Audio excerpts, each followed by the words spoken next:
Bincang dengan senior saya. Siapa lagi kalau bukan Denny Cagur? Salah dong. Pantes kok Denny jadi tua gini, Den. 2003 di Tangsel karena terinspirasi oleh gorengan. Apa hubungannya, Kang? Gorengan itu 500-an satunya. Sampai ke 2003 karena naik. Hubungan antara P-Project dengan Project Pop itu? Yang membuat Project Pop itu saya.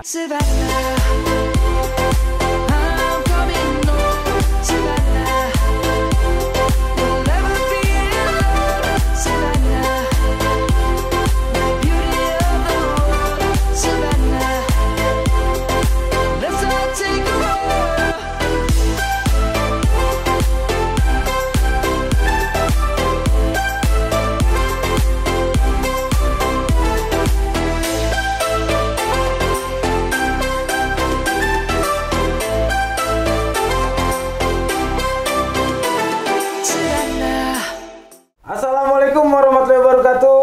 Abang-abangan gue, adik-adian gue. Tapi sorry ada yang protes nih dari sapaan kita di YouTube Abang Narji. Gue tuh perempuan, lebih tua dari lu, sapa juga dong. Jadi abang-abangan gue, adik-adian gue, empok-empokan gue. Nah, ketemu lagi sekarang di episode collab kali ini. Saya akan berbincang-bincang dengan senior saya, sahabat saya, salah satu inspirasi dalam hidup saya. Waduh. Siapa lagi kalau bukan Denny Cagur? Salah dong. Ini beda. Kalau Denny Cagur, kalau Denny Cagur, lu seangkatan. Kalau lu bilang senior berarti Denny Chandra. Begitu lu. Pantes kok Denny jadi tua gini, Den. Makanya lu jangan salah. Perasaan lu lulus angkatan sama gue, Den? Enggak lah. Bukan Denny Cagur, gua mah Denny Cager. Denny Cager. Jadi sehat orangnya. Sehat, Cager. Oke, Denny Chandra. Assalamualaikum warahmatullahi wabarakatuh. Masih ada hubungannya dengan Diki Chandra? Oh, enggak ada. Atau Hotel Chandra? Enggak. Kartika dong. Hotel Kartika. Iya, Kartika Chandra nggak ada hubungannya. Hanya karena Chandranya aja yang sama. Dan lagian juga sebenarnya sama Diki juga jauh juga sih bedanya. Lumayan jauh lah. Diki waktu dulu tuh beda berapa tahun ya? Hampir 8 tahun lah sama Ya, Diki alhamdulillah bedanya. Ternyata Kang Denny itu pernah di Dukcapil kayaknya ya. Dukcapil taunya dari mana lo? Semua umur-umur pelawak dia apal loh. Lah kan gue di pertengahan. Di Justru yang paling sulit adalah justru di usia-usia seperti saya. Kenapa, Kang? Sudah berbuat apakah untuk generasi-generasi di bawahnya? Seperti itu. John F. Kennedy banget prinsipnya. Nggak ada emang ngomong apa ya John F. Kennedy? Waktu ke rumah saya dia ngobrol begitu. Nggak begitu dong. Lu harusnya lihat Abraham Lincoln. Abraham Lincoln pernah berkata. Iya. Ngomong apa dia? Enggak, dia pernah berkata aja. Cuman gua nggak tahu katanya apa. Pasti, tapi gua yakin dia pernah berkata. Iya. Bertanya juga sering. Sering. Kang Denny, ini kita orangnya nggak basa-basi ya, nanya apa kabar. Boleh. Kegiatan gini. Nah, lu lihat dari bahasa basi itu sendiri. Bahasa basi itu tuh kan bahasa basi bau terasi. Jadi nggak usah, lebih baik to the point. Langsung kepada permasalahannya. Oke, kalau gitu udah selesai konten kita kali ini. Terima kasih sekali ya udah hadir di sini. Iya. Udah ada di sini, terima kasih sekali. Cepet ya. Jadi saya nanya langsung aja, udah berapa lama tinggal di Tangerang Selatan? Sama kita di Tangerang Selatan nih. 2023. Belum terjadi, kan? Belum ya. Berarti 2003. 2003. Jadi gua itu tinggal di Tangsel karena terinspirasi oleh pada saat itu adalah gorengan. Apa hubungannya, Kang? Lah 2003 gorengan lah. Dulu tuh gua pernah dapat gorengan itu 500-an satunya. Sampai ke 2003 karena naik dia itu waktu itu. Oh iya. Lu inget gak? Lu beli pisang bala-bala. Iya. Lu mau molen itu ada yang 2003 waktu dulu tuh sempet 2003. Berarti yang saya beli itu gorengan basi. Ya iya, karena 2003 lu. Saya beli tinggalnya 2008. Iya, lebih makanya murah lagi. 2008 lebih murah, tapi tetap aja basi-basi juga. Nah, ini 2008. saya karena dia ngomong udah mulai mancing soal Tangerang Selatan. Nah, Tangsel. Ayo, daerah Tangsel, daerah mana yang awalnya dari tukang siput? Dari tukang siput. Dari tukang seafood. Ciputat. Salah. Bukan Ciputat ya. Tangsel apa lagi ya? Ciputat. Terus apa lagi ya? Pondok Aren, Ciputat, BSD. Salah. Daerah Tangsel yang berasal dari tukang siput itu Keranggan. Oh iya. Iya. Awalnya dia nawarin sama orang kaya, Keranggan.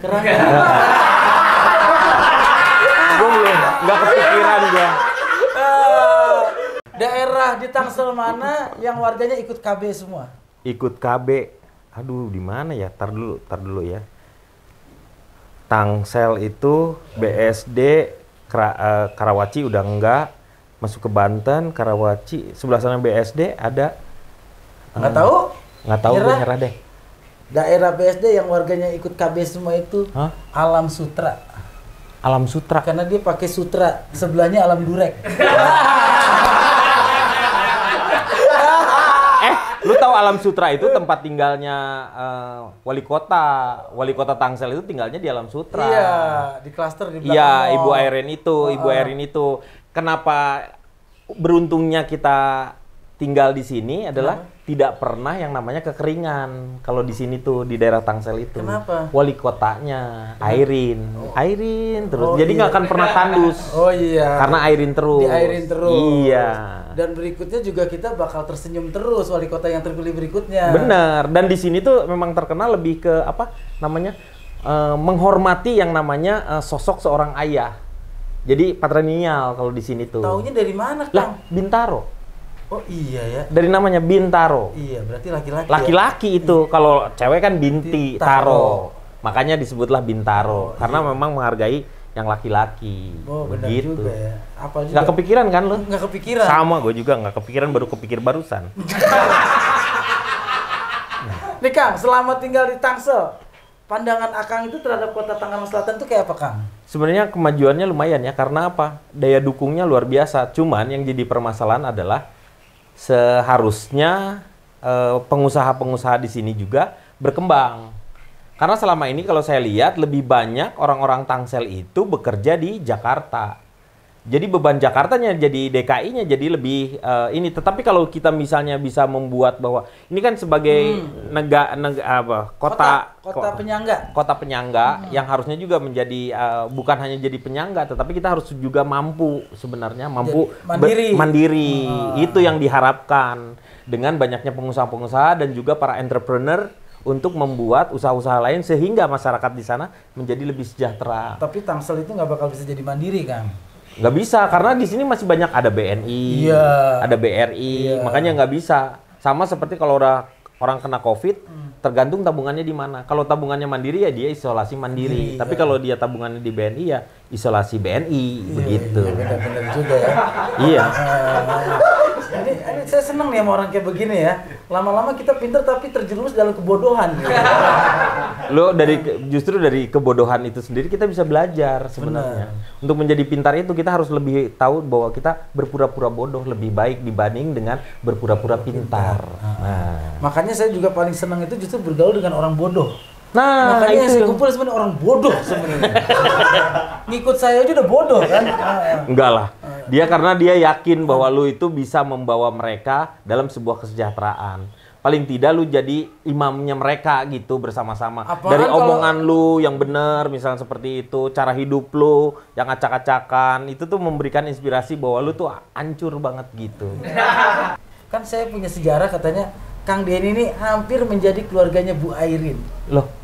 Oh enggak itu. Ya ngaku. Enggak, waktu kan dulu. Kan pernah naksir adenya Bu Airin. Oh adenya, kakaknya dong. Kakaknya yang namanya Teh Astri. Enggak, bukan naksir lah. Itu kan ya waktu dulu kan masih zaman pemuda itu. Zaman-zaman pemuda. Bukannya langsung pucet ya? Enggak, dia enggak pucet lah biasa. Pucet ya, biasa. Karena waktu dulu tuh Airin aja sendiri tuh pernah bergabung dengan kita barengan tuh. Waktu dulu karena beliau pernah kita latih waktu dulu pas dia masih aktif di kuliah.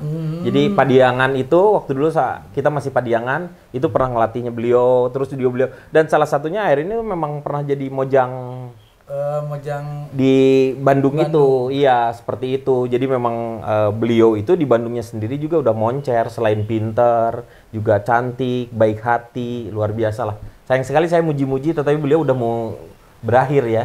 Kalau gue udah muji-muji pasti, Denny itu muji saya. Den, itu ada sekda kosong.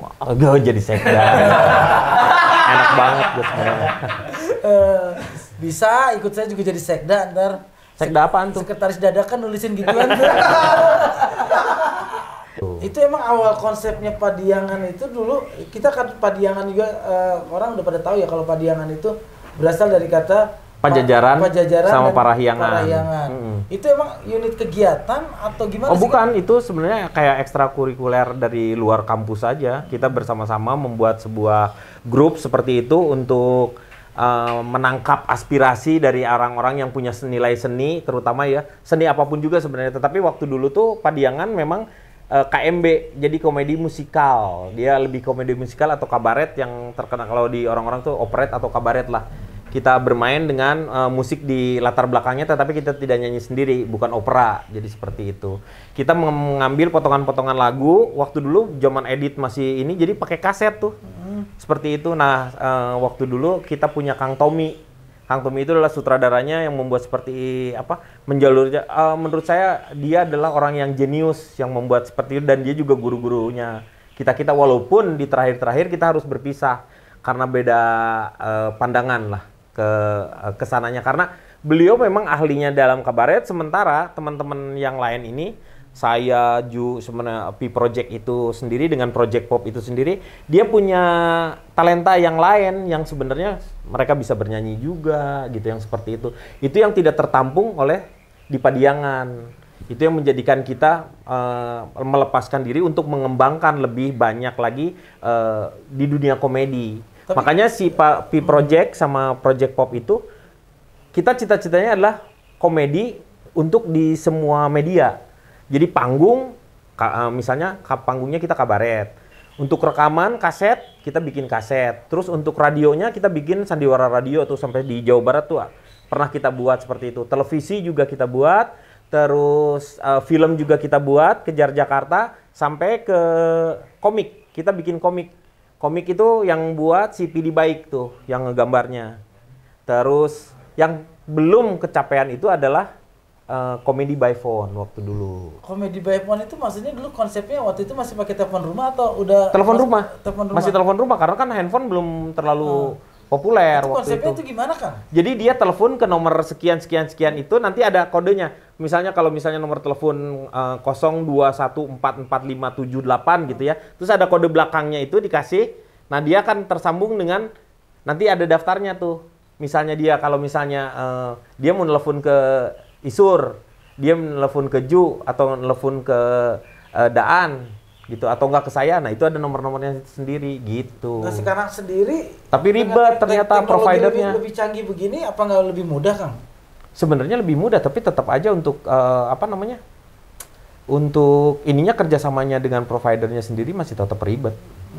Jadi daripada gitu, udahlah kita memperkenalkan diri dengan yang itu. Tapi itu hanya salah satu wacana aja lah, wanita tanpa celana untuk itu, jadi kita lepasin gitu. Oh iya.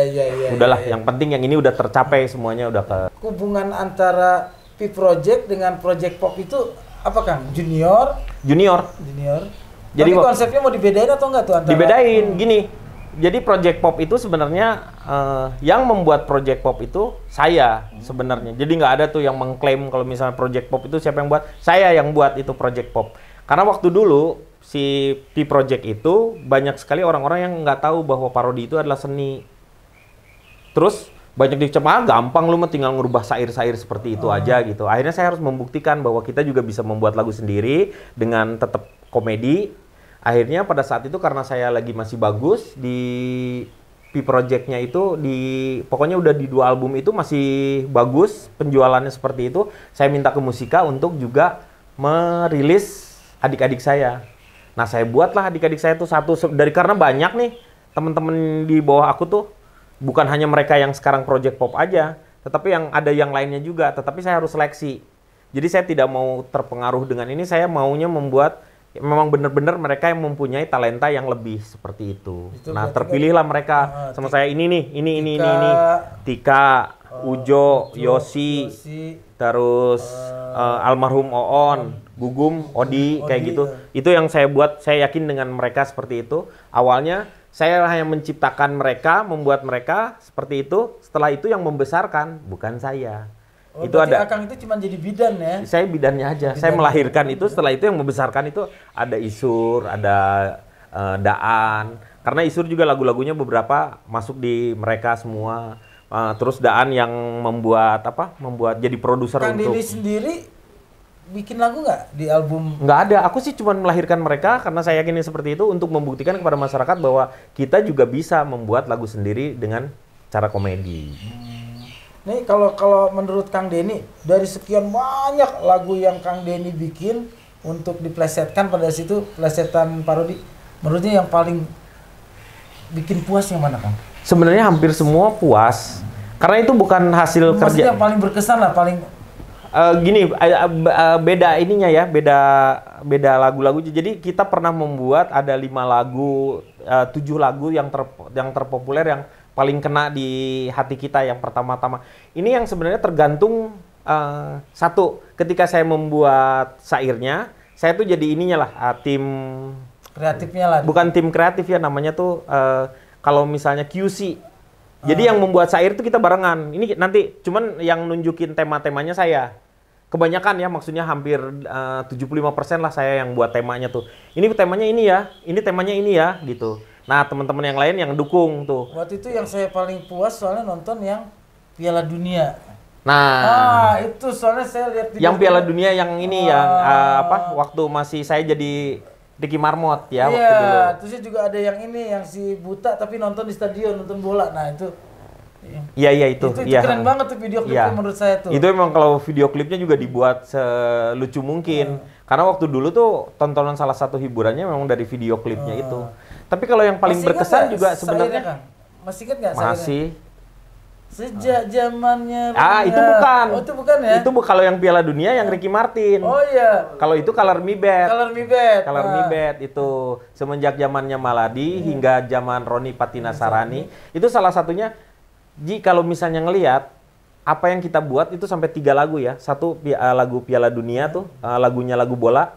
Gol, ale gitu.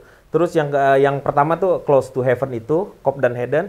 Yang ketiganya juga ada tentang bola juga sama 3. Sampai sekarang itu lagu masih sesuai, relevan dengan kondisi sekarang. Sepak bola kita tuh tidak pernah maju. Kita tuh stagnan.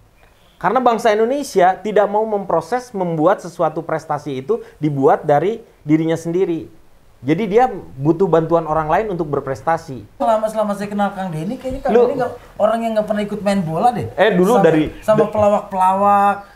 Dulu tuh kita pemain anak-anak tuh pemain sepak bola semua. Main sepak bola semua itu dalam P-Project itu dulu tangguh lah kalau misalnya kita jarang bisa ngalahin yang namanya tim kita ini karena emang pemainnya jago-jago. Abang-abangan gue, dan gue ngomong soal sepak bola ternyata emang dulu pernah ikut main bola semuanya di kampus. Bukan di kampus, kita tuh di Project aja sendiri kita main sepak bola. Malah kita tuh mainnya tuh kan jadi sebelum ketika sama Persib tuh sama yang Persib senior yang kita tuh ngedukung perserikatan-perserikatannya atau klub-klub yang ada di kota kita. Waktu dulu Bandung Raya mau mulai, nah kita tuh lah salah satu yang mendukung Bandung Raya untuk menjadi bersaing, bukan bersaing dalam arti yang positif ya, dengan Persib itu sendiri. Sehingga Bandung Raya naik, bagus, Persib juga bagus. Seperti ini waktu main bola dulu, Akang posisi apa, Kang? Dulu saya posisi cadangan.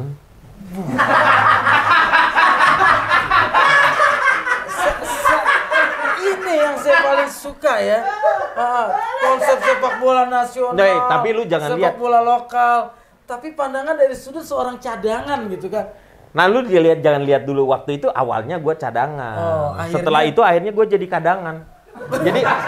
jadi kadang-kadang main, gue kadang-kadang enggak. Jadi cadangan gue. Berarti dari semua pemain sepak bola di timnya Bang Denny, ini Kang Denny ini adalah orang pemain yang kaosnya masih paling bagus sampai sekarang. Nggak pernah dipakai. Karena jarang dipakai. Iya benar. Kang Denny ini, karena Kang Denny ini salah satu orang tuh yang untuk sebuah materi lawakan atau segala sesuatu itu berdasarkan teori-teori atau berdasarkan juga literasi-literasi yang pernah dibaca atau memang sengaja membaca.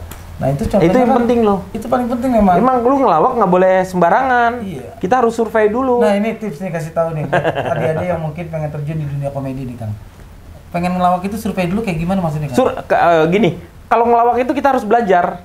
Salah satunya adalah ketika kita harus berhadapan dengan siapa nih. Ini yang publik yang kita hadapi ini sebenarnya orang yang akan menikmati lawakannya kita ini apalah homogen atau heterogen gitu. Jangan sampai salah kita menyajikan. Ini orang mana nih? Orang Sunda. Wah, orang Sunda nih lebih enak, berarti kita menyajikannya masakan-masakan Sunda aja gitu. Yang dia sukai juga. Jadi kita bisa lebih dekat lagi dengan mereka. Jangan sampai kita datang, kita menyajikannya masakannya Manado misalnya. Justru agak aneh untuk mereka. Nah, itu yang harus kita pelajari sebelum kita melawak. Sudah ada harus terlebih dahulu yang namanya investigasi.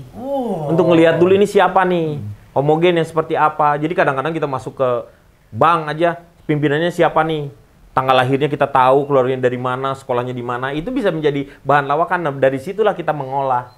Jadi yang penting itulah keterdekatan. Ketika kita menyentuh orang secara personal, orang itu pasti akan menghargai kita. Karena apa? Dia mempelajari, paling tidak dia tahu gitu sosoknya dia itu seperti apa. Emang cocok banget ya jadi pembawa acara di ILK waktu itu ya. Iya. Indonesia Lawak Komeng waktu itu ya. Bukan, Lawak Club. Lawak Club. Bukan. Itu Kang yang konsep ILK itu Akang bukan? Yang konsep ILK itu kalau nggak salah sih teman-teman dari Trans 7 sama Kang Maman.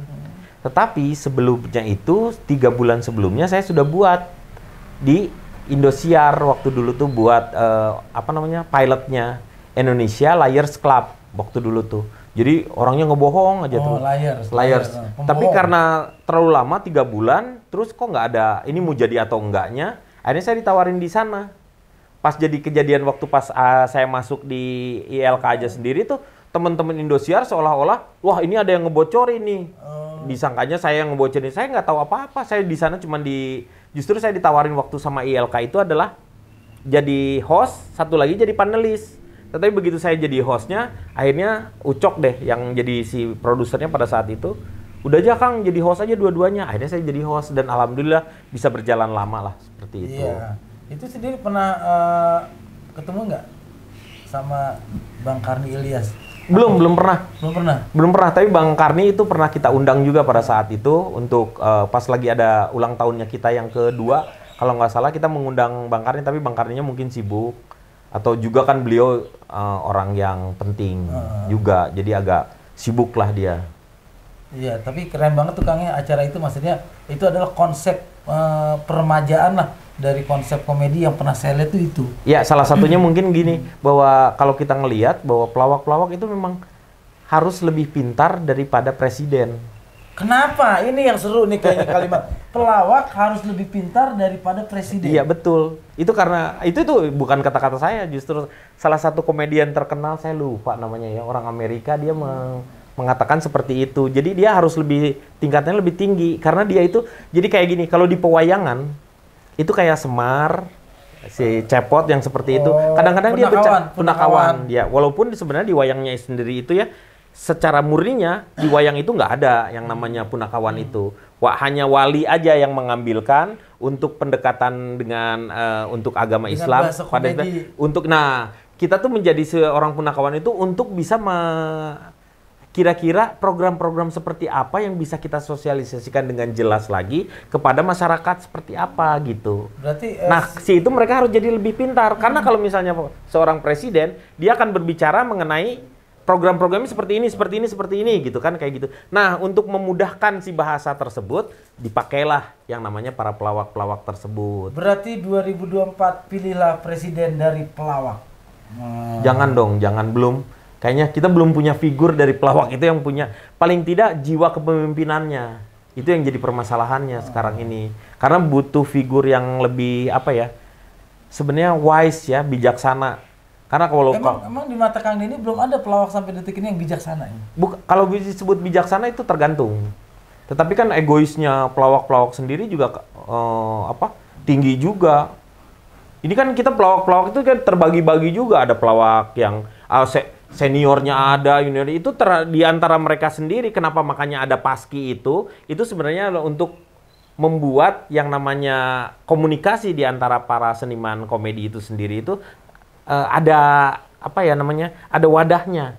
Sehingga ketika dari zamannya Kang Denny udah ngerasain itu di antara komedian-komedian ada kelompok-kelompok, ada dengan geng-geng. Ya itu memang memang seperti itu. Nah, dengan adanya paski itu mereka berkumpul. Iya, memang kita udah ngerasain ya. Kalau lu pengen tahu nih, abang-abangan gue, adegan gue, perempuan gue, di pelawak itu kita punya organisasi profesi namanya paski. Persatuan Seniman Komedi Indonesia. Kebetulan gue ketua di Banten. Iya. Dan itu sekarang dengan ada wadahnya itu ternyata komunikasi antara pelawak senior, pelawak junior, dari berbagai macam jenis komunitas itu nyatu semuanya. Betul. Di situ, ya. Sama satu lagi dengan pelawak-pelawak daerah yang di seluruh Indonesia itu juga kita bisa berkomunikasi. Itu yang jadi sulitnya waktu dulu tuh, karena kan kalau kita ngelihat bahwa ternyata talenta dari daerah-daerah juga luar biasa. Hanya mengembangkannya seperti apa, ini yang menjadi kesulitannya. Nah, kita harus angkat teman-teman dari pelawak. Dan satunya lagi, kita selalu melihat banyak sekali pelawak-pelawak senior itu di masa tuanya itu justru tidak menggembirakan lah. Udah sakit-sakitan misalnya seperti itu, akhirnya kita kan urunan lah untuk ini, urunan lah seperti itu. Dengan adanya Paski ini kita membuat yang namanya ada BPJS-nya kan, sebenarnya kita harapkan tuh kita nanti semua para pelawak itu ada BPJS untuk kesehatannya dan juga ada BPJS untuk ketenaga kerjaannya, sehingga punya jaminan untuk di hari tuanya paling tidak dia punyalah penghasilan seperti itu. Luar biasa memang Kang Denny ya. Kang, kita sekarang bicara tentang nama-nama pelawak besar Indonesia. Apa yang terjadi di hati Akang kalau saya menyebutkan nama Taufik Sapalas? Taufik Sapalas itu salah satu orang yang apa ya? Dia tuh orangnya humble ya. Jadi orang yang saya banyak belajar dengan dia adalah bagaimana menjadi orang humble. Tidak usah harus menjadi orang yang spesial di setiap kelompok, tetapi dia mampu meleburkan menjadi membuat suasana di dalam kelompok itu sendiri hangat. Menyatukan satu dengan yang lain yang berbeda pendapat, tetapi dengan adanya dia semuanya itu terhindar dari slacks atau tidak membicarakan hal-hal yang sensitif di antara keduanya. Nah, dia itulah orang yang bisa menjebatani hal tersebut. Ya, itu kalau kita bicara tentang almarhum Taufik Sapalas, memang juga saya juga banyak belajar. Saya berapa kali punya paket dengan almarhum itu, emang orangnya memang siapa aja asik. Enak. Nah, itu sebenarnya buat belajar lo dari semua profesi apapun juga, belajarlah dari almarhum Taufik Sapalas. Betul. Karena kita ini termasuk orang-orang yang banyak belajar dari almarhum ya. Iya. Dia tuh sama siapa aja akrabnya cepet. Iya betul. Dan dekat dia tuh. Nama itu langsung cepet apa loh dia. Dengan nama-nama kru yang ada di sini langsung apa? Ya itu yang membuat kenapa dia dikenang ya sampai sekarang juga ya, karena salah satunya dia tuh yang humble itu tuh, yang membuat orang-orang ngerasa dekat. Semua orang pasti ngerasa dekat kalau sama dia tuh. Dan kalau begitu ditanya seperti itu, orang pasti akan mengeluarkan justru hal-hal yang baik yang ada di dalam diri dianya itu. Nih Kang, sekarang kalau saya berikan kalimat seperti ini, Kang Denny, pelawak yang paling dekat dengan Kang Denny siapa? Yang benar-benar menjadi sahabat. Sebenarnya tuh saya semuanya hampir dekat semua ya. Misalnya Pak Jarwo, saya dekat tuh. Karena Pak Jarwo itu dia ketua Paski, saya wakilnya, jadi banyak komunikasi. Terus saya bisa ngelihat bagaimana saya kenapa mau bantu Paski. Itu pertama adalah karena Komeng sebenarnya ya. Karena Komeng yang ngajakin saya, Kang, ayo Kang mau bantu kalau misalnya mau membuat si Paski itu maju itu aja butuh waktu lama untuk menjadikan Paski sampai sekarang ini ya. Alhamdulillah lah udah mulai dikenal seperti itu. Terus kalau saya ngelihat saya dekat selain sama teman-teman saya di Project ya, saya yang paling dekat akrab itu adalah sama Calontong, Pak Jarwo, Komeng, terus juga Akbar, yang karena memang salah satunya adalah bukan hanya keterlibatan kerja aja, tetapi dari segi ini juga sering ketemu dan sering berkomunikasi. Saya sama Calontong aja dari tahun 96. Itu udah sama-sama, 2006-2007 ketemu lagi di Republik BBM, barengan sama dia, sampai ketemu lagi, kita lebih dekat lagi. Sampai sama Calontong itu saya bisa jalan sama dia, kalau misalnya kita lagi nggak ada duit nih kita, terus bikin proposal, program, masukin ke salah satu provider atau nggak bank gitu seperti itu. Saya jalan berdua tuh di 5 kota, masuk universitas seperti itu. Berdua aja sama Calontong. Cuman itu sama mahasiswa ngobrol nyari duit. Sisi yang banyak orang lain nggak tahu ya, ternyata perjuangan Kang Denny sama Calontong itu sampai gitunya ya. Iya, dari dulu aku acara itu mencari ya.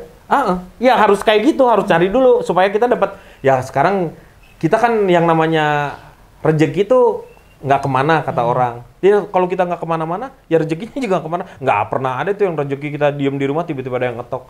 Pak Denny, ini ada rezeki 15 juta untuk Bapak. Nggak ada, kita harus nyari. Oh, lo pada belajar tuh lo pada belajar tuh ya. Nih, ngeluh semuanya tuh. Jadi konsep rezeki itu lo punya prinsip katanya rezeki nggak bakal kemana. Iya. Tapi kalau lo nggak kemana-mana, mana yang lo dapat rezeki lo? Nggak akan. Rezeki itu harus dipersiapkan. Iya, dicari, dipersiapkan. Jadi ada yang nungguin rezeki di PS. Nggak ada tuh. Bayangin, ntar juga gue cuma main PS doang juga dapat rezeki gitu kan. Kalau menang. Itu emang kayak begitu, Kang. Harapan terhadap dunia komedi Indonesia yang akan datang menanggapi era digitalisasi kayak sekarang nih, Kang. Sebenarnya harapannya sih semuanya sama. Sebenarnya adalah saya sih berharap semua seniman komedi lawak ini salah satu lawak itu menjadi sebuah profesi yang apa ya?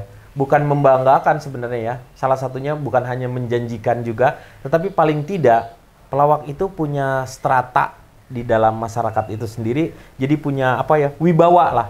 Bukan karena kita minta wibawa jadi jenis wibawa, tetapi memang dia adalah salah satu yang punya peran di dalam sebuah komunikasi di antara pemerintahan dengan si rakyat itu sendiri. Jadi ada orang-orang pelawak-pelawak itu dari dulu tuh harusnya memang mampu mensosialisasikan program-program pemerintah untuk masyarakat bawah dengan bahasa-bahasa yang sederhana. Orang pintar itu bukannya dengan bahasa-bahasa yang rumit dia berbicara. Jadi indikasi daripada sebuah persepsi ini seharusnya memakai teori itu ribet untuk masyarakat tuh nggak bisa seperti itu. Masyarakat itu butuh bahasa-bahasa yang sebenarnya sederhana, lugas. Ya betul, lugas, sederhana dan mampu mereka mencernanya dengan jelas. Nah, orang-orang pintar yang sebenarnya adalah seperti itu. Oke, Kang Denny, ya. Ini sebelum kita tutup, ya. Saya senang banget ya udah bisa main ke kediaman Kang Denny. Alhamdulillah. Dan kita sesama orang Tangsel ini seharusnya lebih banyak komunikasi nih, Kang. Ya, dan banyak banget ilmu yang saya dapat hari ini. Enggak juga. Dari seorang Kang Denny itu ternyata memiliki pandangan-pandangan, wawasan-wawasan, dan juga banyak sekali masukan-masukan tuh sebenarnya buat kita sendiri sebagai pelawak, Kang Denny ya. Harus seperti apa kita berbuat dan harus seperti apa yang kita lakukan agar pelawak itu tidak dipandang profesi sebelah mata. Iya, itu yang paling penting sih. Kang Denny, siap. Ini saya juga ingin memberikan sesuatu. Ini sebenarnya bukan nilainya, tapi saya nilai edukasi dan nilai perjuangan dari orang yang membuat ini. Ini dia orang yang korban PHK karena masalah COVID. Perusahaannya itu harus keluar dan dia bikin perusahaan sendiri, ternyata belum bisa berjalan dengan kondisi sekarang, dan untuk bertahan hidup dia bikin ini bantal ikan ini ya. Iya, ini bolster. Apa namanya? Fish bolster, guling ikan ini. Guling ikan ini maksudnya. Ini kreatif banget nih. Oh, ada ininya ya. Kan Kang Denny ada baby lagi nih. Iya, Umar ya. Iya. Dan mungkin ntar kalau bobo itu lebih nyaman dengan ini ya, merasa terhibur, mimpinya indah, nggak mimpi ketemu ayahnya kayak gini ya. Iya. Akhirnya dia mungkin ini pemberian dari Fish Buster. Iya, Fish Buster ini teman-teman di mana nih? Di Tangsel juga? Tangsel juga. Oh. Ini ada lagi nih, Kang. Ini juga orang-orang kreatif nih, Kang. Kokolot Official. Oh. Ini dia merubah bekas barang. Dari barang yang udah nggak kepake dirubah. Ini dari ban dalam bekas. Dia buat seperti macam-macam. Oh, gini. Iya benar, kreatif ya ini ya. Bag. Dan itu kita nggak tahu kan kalau ini kokolot ini sebenarnya adalah orang tua sebenarnya. Yang dijadikan orang tua biasanya dijadikan kokolot gitu. Sesepuh lah. Sesepuh, ya sesepuh. Ini bagus juga ya. Karena sebenarnya kalau dari ban yang seperti ini ya, ban dalam atau ban luar itu sendiri yang sudah tidak terpakai itu sendiri memang diolah lagi bisa juga jadi tinta untuk printer yang seperti itu kalau diolah. Ternyata kalau misalnya kita lihat mereka berubah bentuk kalau yang ini. Ini menjadi seperti ini, jadi nilai seninya ini yang diharuskan bisa mendapatkan. Malahan di Cimahi ada yang ngumpulin plastik-plastik bekas itu, dia buat jadi tas. Tasnya juga kuat dia. Seperti itu. Itu luar biasa ya, orang Indonesia sebenarnya mampu bersaing dengan orang-orang luar. Dan tidak kalah yang namanya teman-teman kita yang terutama yang SMK-nya itu. Jadi kadang-kadang kita tidak harus mengandalkan yang namanya school, karena kita harus ditambah dengan yang namanya skill. Itu jadi school dengan skill itu harus berbarengan seperti itu. Itu luar biasa banget ya. Teman-teman saya juga, ini kru saya punya prinsip begitu. Alhamdulillah. Nggak penting school, Iya. penting skill. Iya. Skillnya bersih kalau masuk musik. Itu skill, itu skill, itu skill. Oke. Kang, terima kasih udah mampir. Sama-sama. Saya udah boleh mampir ke rumah. Sama-sama. Jangan lupa ya, Terima kasih juga. abang-abangan gue, adik-adikan gue, empok-empokan gue untuk subscribe, like, share, and comment Abang Narji dan juga channelnya Kang Denny. Oh iya, Channelnya Denny juga Chandra Office Untung. Office Untung. Iya, di Kenapa YouTube. namanya Office Untung? Lah. Bukan official. Lah kan gua siapa orang yang mau sial? Lu mau sial?